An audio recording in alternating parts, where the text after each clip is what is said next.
What are the injury reports you need to know ahead of week one Sunday and Monday games? And what should you do in DFS this week when looking at FanDuel cash games and prize picks? It's time to break it down right here and right now as we close another week of Locked On Fantasy Football. Are Locked On Fantasy, your daily NFL fantasy podcast.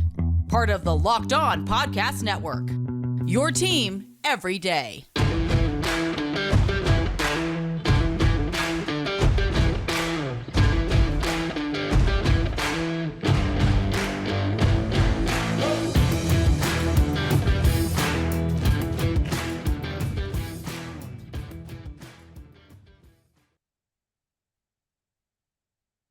Greetings, everyone, and welcome to another edition of the Locked On Fantasy Football Podcast. As usual, I'm your host, Vinnie Iyer, and when I do this, I'm writing about NFL and fantasy football for sportingnews.com, so check out our reactions to Bills-Rams. What an opener for some people. If you had Cooper Kupp or Josh Allen, Stephon Diggs, Gabe Davis, you're thrilled and over the moon right now, but if you had Cam Akers or Allen Robinson, things are not looking as sweet, at least early in week one. There's a lot of game and season to go here. So don't worry too much about what happened in the first game and don't get too high and cocky about the best scorers there. So we'll break that game down briefly here for you. But what we're going to do on our last show of the week is break down the injury report in detail. We got the practice sessions from Wednesday and Thursday to give us an indication of what the designations will be on Friday later, so we'll break that down for you, what players you might have to replace, what situations you need to think about exploiting or avoiding here in week one. And we'll get into DFS, and what we'll do here is focus on FanDuel cash games. So we're looking at players that we think are going to come through in those situations. And PrizePicks, one of our sponsors here on Locked On Fantasy Football, we're going to target some totals there. We're going to target here for some return on PrizePicks. They're looking at the numbers. So a little bit of everything here to close the week for you in Locked On Fantasy Football, get you on your way into Sunday. We did break down all the games with our start-sit matchups there. If you missed those shows, Wednesday and Thursday, we went in detail. We'll come back with Monday doing the reactions, and we will play a few games there reacting to the weekend's action, and then we'll go back and do our Pickup Tuesday there, our waiver wire look there. So that's how we're going to break down every week here, 5 days a week during the regular season for fantasy football. Thanks for making Locked On Fantasy Football your first listen today. We're free and available to you on all platforms. Today's episode is brought to you by BetOnline. BetOnline has you covered this season, more props, odds, and lines than ever before. BetOnline, where the game starts.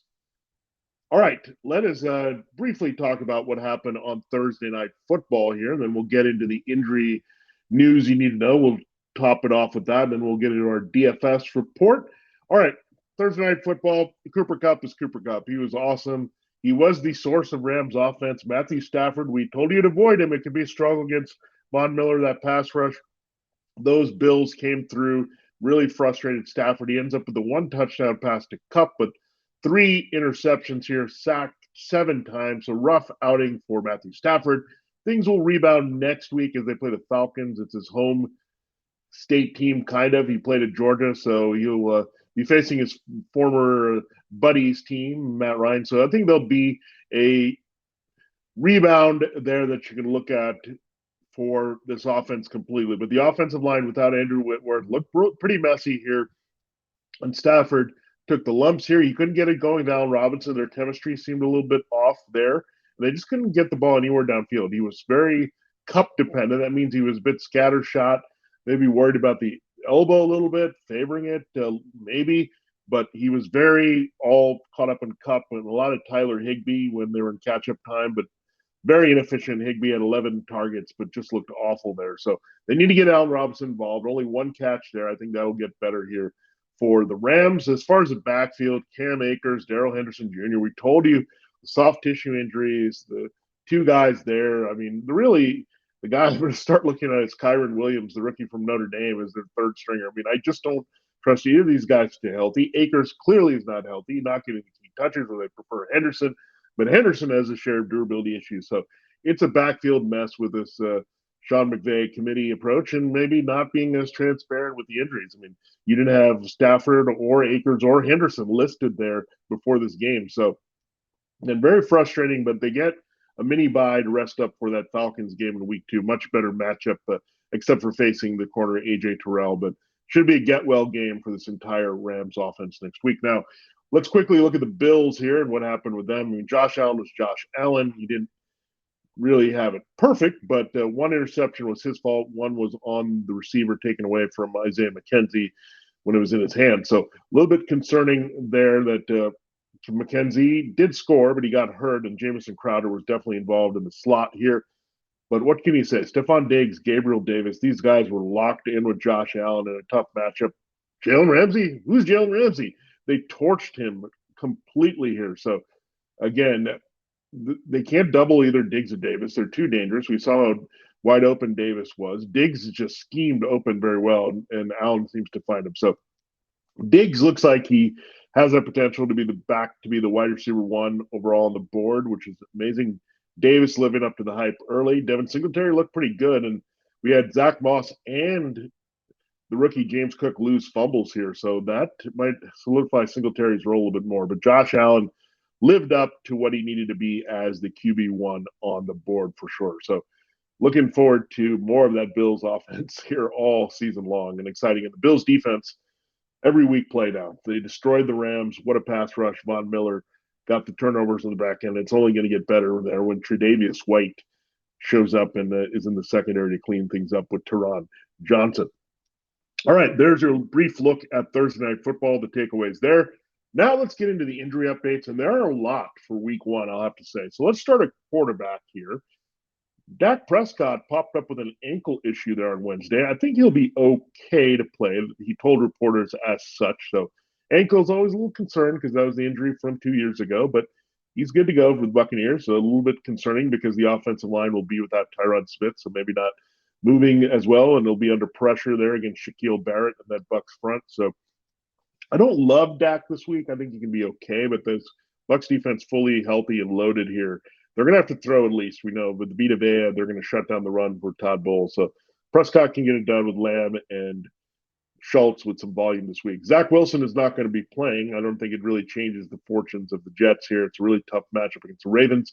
I would sit as much of the Jets as you can this week, including Elijah Moore and Breece Hall in that game against the Ravens. I love the Ravens defense. We'll get into more of them later when we talk DFS. Now, turning our attention to running backs, J.K. Dobbins, he should be playing with that knee injury, but you got Mike Davis, you got Kenyon Drake. It is going to be tough, and they admitted they're going to go maybe with a hot hand approach, which means the healthy hand approach. So don't really love what you're going to get there from the Ravens backfield. So I would try to avoid that situation, even though it's a great smash matchup against the Jets. So it's unfortunate. If you're desperate, you can play Dobbins as a flex here and hope for the best if he plays. But Davis and Drake, who knows what you're going to get from either of those guys. But if I had to go the one, I would go Davis again. Desperation, Davis or Dobbins, the 3Ds there. Drake, Dobbins, Davis, and the desperation is the 4th D we're throwing in with the Ravens backfield in week 1. Christian McCaffrey, let's not panic here. The shin injury, apparently he got bruised there, got a little bit of a cut in practice there on Thursday, so let's not panic about it now. But it's always concerning when you see Christian McCaffrey, but he's good to go, healthy. At least in week 1, you're going to get his best and going to get high volume against the Browns. Chase Edmonds will be fine with a growing injury as he debuts as the Dolphins lead back there for that offense with Mike McDaniel. Ty Montgomery, a little bit limited, but I think it's going to be the Damian Harris, Ramondre Stevenson show against the Dolphins. Miles Sanders had that hamstring that was in the preseason, but he's good to go here, and I think he'll have a nice role against the Lions. I think he might actually get into the end zone. Finally, it's been a long, long time, almost a year here. So let's get Sanders in there. Kenneth Walker probably out for this game. The rookie's debut on delay, not going to happen, I don't think, against Denver, the sports hernia. So you'll see Rashad Penny, a good spot, even though the matchup is brutal there against Denver on Monday night. All right, let's go to wide receiver here. And Rondell Moore, this is very concerning here. A hamstring injury popped up on Thursday. That's never a good sign. So really thin receiving core here for Kyler Murray. I'm playing him in regular leagues, but in DFS, you got to avoid it because Zach Ertz also a little bit banged up. You also don't have DeAndre Hopkins here, so Moore would have been a key target in this game, I think, all over the field here against that Chiefs defense. But looking like Moore is going to miss the game, so make other plans if you're looking for a deep flex league play. All right, Drake London limited for 2 days. They're 100% sure he's going to go against the Saints here. Pretty tough matchup overall for the Falcons. There, Kyle Pitts is the only part of this offense really I feel comfortable about. Cordell Patterson, but Drake London, even if he's in there, I'm going to be a little bit skeptical there with Marcus Mariota in that initial game with that knee injury. Velus Jones Jr. has looked good for the Bears, but he's got a hamstring injury. He's probably going to miss the game. That's probably going to give a little bit more run for Darnell Mooney downfield here against the 49ers. Mooney rely on garbage time a little bit. Michael Gallup has a knee injury. He's been limited. I think they're going to hold him back and start with Jalen Tolbert there on the outside, but a lot of underneath passes there. So I think that one more week from Gallup is what you're probably going to get here, but he's getting close to return. It could be as early as week 2 against Cincinnati. All right, Broncos, KJ Hamler, a little bit limited there. That could help Albert O there behind Cortland Sutton and Jerry Jeudy in that game on Monday night. So I think Albert Okwuegbunam is going to have a key role there early as they sort things out without Tim Patrick in Denver. Alan Lazard, a little bit concerning, and they were non-committal there before this week, but then he hasn't practiced with the ankle. So really could see the Romeo Dubs hype train here with Sammy Watkins and Randall Cobb. These guys might be the top receivers. Christian Watson is available there. So we'll see what happens here with Lazard here, but it could be a game time decision with him. That's tough because it's a late afternoon game. Juju Smith-Schuster is going to be fine with the knee injury. I like him this week. We'll talk about him in DFS later. Jalen Waddle has a quad injury, a little bit concerning there, but he's practicing in full, good to go. Jacoby Myers on the other side of that game, a knee injury, but he is okay to play. Michael Thomas hamstring, let's watch it if it gets aggravated against the Falcons, but he should be there to go in that game. He has had limited practice. It'd be nice to get a full one in. Sterling Shepard, a couple limited practices for the Giants. You can't really trust him at all against the Titans. Deontay Johnson, a little bit day-to-day. They're not quite sure. I think he's a game-time decision there for the Bengals. Speaking of game-time decisions, Chris Godwin has a chance to play here, but again, it's a Sunday night game, so you're going to have to know pretty early if it's a game-time decision. If he's got the questionable tag, you're going to be a little bit worried. Russell Gage should be going in this game. So Gage has some sleeper appeal there against the Cowboys. They're assuming Trayvon Diggs and his body might go against Mike Evans, so something to watch with Russell Gage and Julio Jones should Godwin miss that game on Sunday night. At tight end, Zach Ertz, we told you about the concern with Rondale Moore, but Zach Ertz also a little bit concerning. He did practice from a limited session there on Wednesday, but was downgraded, so it's still day-to-day here. They're hopeful he can play. If not, the rookie Trey McBride will get some chances here in the passing game, and Max Williams as well is healthy in the mix for Arizona. Robert Tonyan, he should be in there. He could have a role here against the Vikings, but tough team to throw on with the tight end with Harrison Smith, so maybe you want to pivot away from Robert Tonyan this week. Donald Parham Jr., hamstring injury, not going to play there for the Chargers against the Raiders. That opens the door a little bit up for Gerald Everett to have a nice game behind Keenan Allen and Mike Williams. We're looking at George Kittle. They're probably missing the game. All reports say he's going to miss the game. 2 missed practices with a growing injury. Here we go again with George Kittle. We said, make sure you get a good backup. In one league, there's Kittle and Ertz, so I'm going to have to find someone else there to put in. So always try to get a durable second tight end there, especially if you got one that is injury prone. But in general, with Waller and Kittle and the nature of this position, I think it's always good to have a good backup, especially with Kittle. So hopefully you have someone there to roll out to. Maybe a David Njoku would be a recommendation this week, or mentioned Gerald Everett as a sleeper. I also like Irv Smith Jr. of the Vikings if these guys are available to pick up to play. But George Kittle, yeah, it's frustrating. Here we are. It's not even started the season, and Kittle is already looking like he'll miss a game. He just goes so hard, plays so hard. We love the guy in reality, but we want him to stay on the field to produce for our fantasy teams. Now, those are pretty much the offensive skill injuries that you need to worry about here. Not a lot also on defense that we're about. The one notable one that I'm going to mention is J.C. Jackson.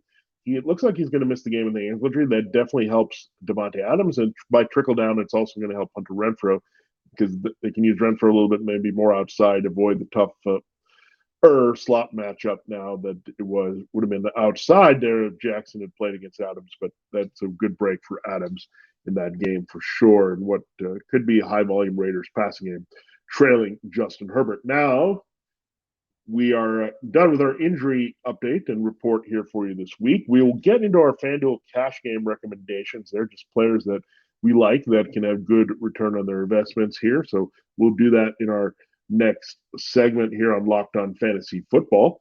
Before we do that, I got to tell you that this episode of Locked On Fantasy Football is brought to you by LinkedIn as well.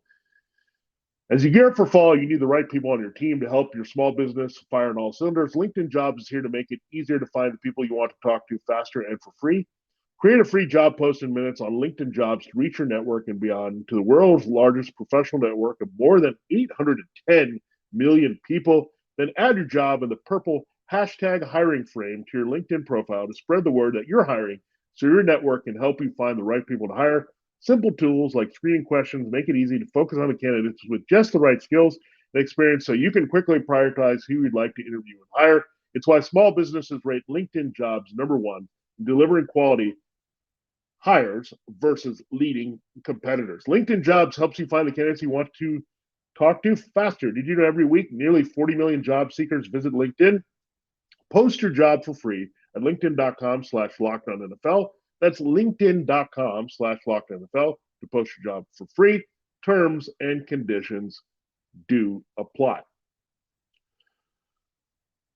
All right, we will continue the show here on Locked On Fantasy Football, and we will look at our FanDuel cash game recommendations for this week. So we're going to do this every week, and we're focusing on the cash games because that's what I like to look at here in the DFS, a little bit more cash games to put in there. I mean, tournaments are fine, but cash games are where we have a better chance here to have some success this season. So we're going to look at 4 quarterbacks. We're going to look at 4 running backs. We're going to look at 4 wide receivers, a couple of tight ends, and a couple of defenses that you can target in the different price points there to help you build your team. These are guys I like and I think are going to outplay their investment here. So let's start with one Justin Herbert.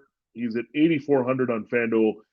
I love this matchup against the Raiders. There's no way the Raiders are going to stop this offense. I mean, Rashawn Slater is going to shut down anything with the pass rush, and Max Crosby and anyone else. The secondary is awful here. Herbert is going to destroy them. They're going to be aggressive.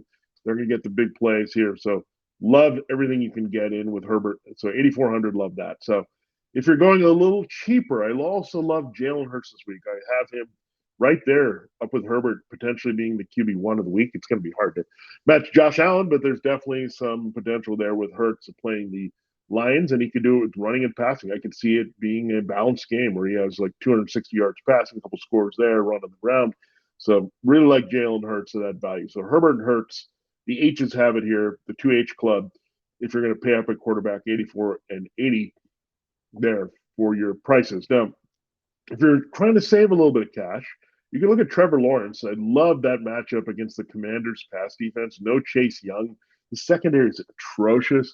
They're going to try to get their new weapons going there that include Christian Kirk and Zay Jones and Evan Ingram. So love Trevor Lawrence at that price point, 7,000 there for cash games. I think he can have good return. I also like Jared Goff. So interesting that I have Jalen Hurts, but I also have Jared Goff on my list at 6,800. I mean, he's going to have to throw it quite a bit. The game script should say the Eagles are going to jump on them with A.J. Brown, the running game, the other weapons. So Jared Goff, man, like the volume here. He's got a good offensive line, pretty well protected. They lost to Halapoulivaati Vaitai. Frank Ragnow is a little bit banged up, but still pretty solid offensive line when you look at Taylor, Decker, and Penei Sewell. So he's going to drop back off and put up some numbers there with his key weapons here in week number 1. So those are our 4 quarterbacks to target here. Now let's go to 4 running backs that I really like on the board. So number 1 is Dalvin Cook. I think there is a reason to like the Packers backs in this game, and we'll get into them in a moment. And really, Aaron Jones is another recommendation at 7,400 because I like his involved in the pass game. Really, it's also Dalvin in the pass game. They want to use him a little bit more there with the Kevin O'Connell offense. He has great success against the Packers at home. It's tough to throw on the Packers. Dalvin should be heavily involved here, and he's fully healthy to start the season there. So I love it at 8,400 for Dalvin Cook against the Packers at home. Aaron Jones in that same game for 7,400, save 1,000 there and get some good return. Now, I like Lawrence, but you can also look at Travis Etienne. I think he's going to be a big part of the pass game. I know James Robinson is on track to play here for the Jaguars, but man, I think they want to unleash Etienne as a receiver a little bit. I think they can have good success moving the ball. I think this is a sneaky spot here for the Jaguars to produce against the Commanders. So 6,200, excellent price for Etienne, same price as Robinson, who I think will have a lesser role, will be eased into the offense here. So Lawrence Etienne, it's a weird stack. It's an all Clemson first round pick from 2021 stack, but I think they can work together here pretty well. And Dameon Pierce, you got to take the free space in cash games. Look, everyone's going to have him and all that, but it's 5,400. It gives you so many more possibilities here. He's ranked behind a lot of backups in the price point. So take Dameon Pierce. He's going to get the volume. Lovie Smith said he's a clear starter. Rex Burkhead, a distant number 2 here. No Marlon Mack in sight here for Houston. So Dameon Pierce is not going to be this cheap. So enjoy him for that cheap price for 1 week here. Now, let's turn our attention to wide receiver. If you're going to have Jared Goff, I also love Amon-Ra St. Brown at 7,100. So we're actually starting a little bit lower at wide receiver. So I don't think you need to pay up, and I think you can get some good value here. So maybe if you want to pay up the other positions and think about wide receiver, saving some money there, that's something you can definitely do this week. A.J. Brown can produce like a wide receiver 7,100. Love that price. And a stack with Hurts is very juicy here this week. The new weapon they're going to put on display definitely against that weak line secondary with Jeffrey Okudah and friends here. So you have him at 7,100, and looking at the other side of this game, Amon-Ra St. Brown at 6,500. So really good price there for him, and he's their leading receiver by far. James Williams still on the shelf here. So St. Brown should be rather busy working the slot. He'll get away from the big play Slay matchup inside. Love that value there for St. Brown picking up where he left off as a rookie there. Sticking with the USC slot receiver type theme here, Juju Smith-Schuster is 6,400. I like him as being the key target for the Chiefs, at least early in the season, as Mecole Hardman and Sky Moore will figure out that. But it's not the deep game. It's the intermediate, grindy passing game. The Cardinals are probably going to play zone and force Mahomes to get into that role. And if he gets a lot of Travis Kelce over the middle field, it's also Juju Smith-Schuster at 64. Then Brandon Cooks, he's going to get massive volume from Davis Mills. I think the Colts blow them out. So a lot of chucking garbage time again from Mills. And Nico Collins, everyone's went on him. I think Cook's still the go-to guy there for the Texans at 6,600. At tight end, my 2 picks here, Mark Andrews paying up. The Jets have improved their secondary, but a little bit weak in linebacker and coverage there. So Mark Andrews can have a big game, especially if the Ravens don't want to throw the ball too far downfield. So Andrews at 7,900 if you want to pay up for tight end. And then tying in with Hurts and Brown is Dallas Goedert. Love him. Tough matchup for the Lions, his size and things that he can control in the middle of the field. So Goedert, 5,700. You can save 22 and still get some good return from Goedert. Finally, our 2 defenses that we're looking at here in cash games on FanDuel. Ravens at 4,800 against the Jets. That's a slam dunk. They're going to make big plays. That elite secondary, the Browns, Myles Garrett should own them up front, and the game script should eventually get negative there as the Browns impose their will a little bit defensively in that game. So 4,300 here for the Browns if you want to save a little bit versus the Ravens. But those are my 2 targets there on defense, and those are my targets overall when you look at quarterback, running back, wide receiver, tight end, and defense on cash games on FanDuel. All right, we will get into our PrizePicks to close the show and tell you how to get into that action as well there. So we'll do that in our final segment. BetOnline.net is your number 1 source for all your pro and college football betting needs and sports information of the season. Find all the latest football league developments, game matchups, news, and podcasts, including this year's opening week's games. BetOnline is also your continued source for all your sporting wagering information, including live betting, esports, and scores. The fastest and easiest way to check in on all your favorite sports and events, including MLB, MMA, boxing, and golf. Head to the website today or use a mobile device to learn more about the trends in action. BetOnline, where the game starts. All right, so one of our sponsors here this season on Locked On Fantasy Football, PrizePicks. And PrizePicks, what you're doing is a different version of daily fantasy football. We just broke down FanDuel for you and the cash games and putting out a lineup that's going to get you the best return on investment to push for around 130 fantasy points. Here, it's a little bit different. Looking at a different number here. You're looking for a total that you're trying to go over. And right now, PrizePicks running the promotion there. Check it out there, where you can get 100% deposit match up to $100 there. So check it out. All you have to do is enter the promo code locked in at prizepicks.com. So that's how you do. You pick 2 to 5 players, and they score more or less than their PrizePicks projection. You'll get 10 times your money on your entry. So good stuff there. And here's some recommendations I have, and tying in with what we did in our breakdown at FanDuel here. So we're looking at Trevor Lawrence, and he's at 235.5. Same number for Jalen Hurts here. Now, there might be some concern with Hurts that they're going to run it and they'll have a big lead, but I think the Lions can provide some resistance. It's not like this defense for the Eagles is completely shut down. Lions are going to put it up here. I think they want to showcase Brown and Devonta Smith and Goddard and get the ball downfield. This is how the Eagles came out last season, throwing the ball. And that's what they really want to do here. So Jalen Hurts, they're going to be aggressive with him, get downfield. I think Brown and Smith can make some big plays here.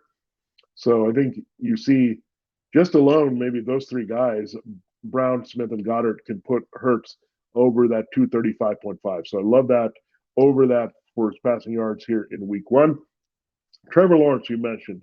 Again, Doug Peterson, same kind of related quasi offense there that we look at that the Eagles are running there with Nick Sirianni, who came to Frank Reich, who came through Doug Peterson. So they're going to run that same thing against the Commanders, try to throw the ball, some RPOs, get their newcomers involved, Etienne out of the backfield. So 235.5 is just really low here for a game where I think the Commanders also will have some success against the Jaguars D. So that'll open things up where Lawrence is going to have to throw quite a bit. So either way, game script or the matchup or the talent and what Peterson's trying to do, I think you're okay. So 235.5, a nice sweet number to go over for Lawrence and Hurts here on PrizePicks. Now, let's go to rushing, and this is an interesting one that I looked at here. Well, here's a total that I think is going to be easily topped here, 37.5. This is the rushing total there, the over-under for Trey Lance.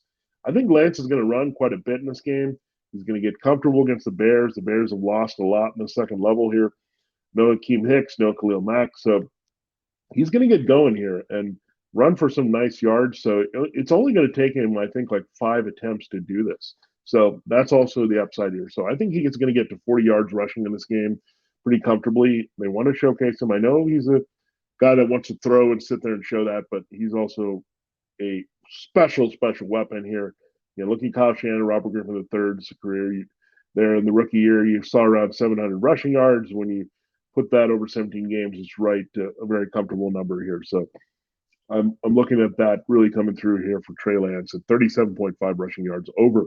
Another over I like, and overs are just a little bit easy for me because then you can say, okay, you have a number, you just had to hit that. Where under is just, you're hoping and wishing, but I want some numbers that are comfortably cleared versus sweating it out all the time. So Nick Chubb, 72.5 rushing yards against the Panthers. And I think Nick Chubb's going to be heavily involved here with Jacoby Brissett. Their offensive line is going to push around the Panthers a little bit, a middle-of-the-road run defense, better pass defense here. They're not going to risk Jacoby Brissett. Kareem Hunt's work could be scaled down a little bit as well, but Nick Chubb can reel off a long run, and you're almost there if he does that 25 to 50-yard run. Then you're in business with Nick Chubb.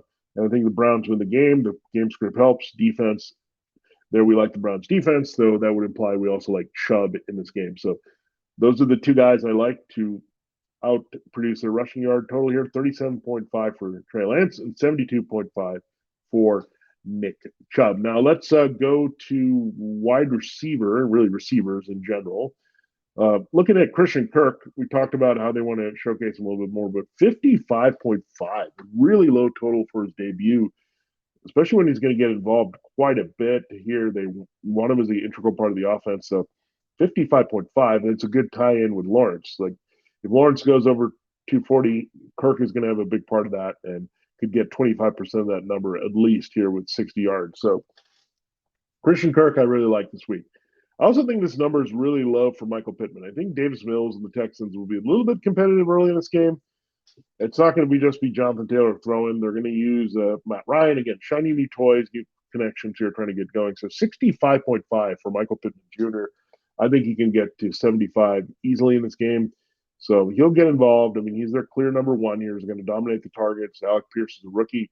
Got Paris Campbell a little bit limited here. So really like that number here for Michael Pittman Jr., 65.5. So our third USC receiver we featured here on the DFS report. It seems like they're all the same, aren't they? St. Brown, Smith-Schuster, Pittman, some dudes that you can put in the slot and produce that way here in fantasy football. So there you have it. There's our complete look at week one there for you on Locked On Fantasy Football. It's a progressive we do every week. We'll do it weeks through 2 through 18 and beyond that here into the playoffs. So get ready, get on board here. We got you ready for your drafts to dominate. Now it's time to keep you rolling in the regular season here with your fantasy football teams. Thanks again for making Locked On Fantasy Football your first listen every day. Now, for your second listen, go check out the Ultimate Pro Football Preview 2022. It's an 8-episode extravaganza to get you ready for the NFL season. Local team experts of the Locked On Podcast Network, plus a betting angle from Lee Sterling of Locked On Bets, all combining into one Ultimate NFL Preview. Search for Ultimate Pro Football Preview 2022 on your Odyssey app, YouTube, or wherever you get your podcasts. All right, for Locked On Fantasy Football, this is Vinnie Iyer and our week one breakdown for you. See you on the flip side with our reactions to what happened on Sunday on Monday's show.